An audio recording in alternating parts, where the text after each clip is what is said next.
जोही वेझो मुसाफ़िर कोच रस्ते तां लही वई, 10 खां वधीक मुसाफ़िर ज़ख़्मी थिया आहिनि। ज़ख़्मियुनि में औरतूं ऐं ॿारड़ा बि शामिल आहिनि।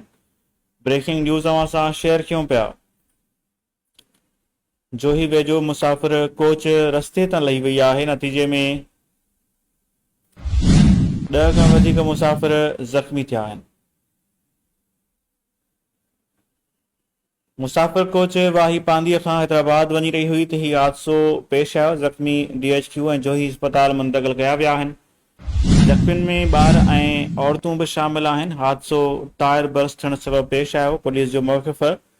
पुलिस वधीक ॿुधायो आहे त बस ड्राइवर ऐं बस खे तहवील में वरितो वियो आहे। ब्रेकिंग न्यूज़ अवां सां शेयर कयूं पिया।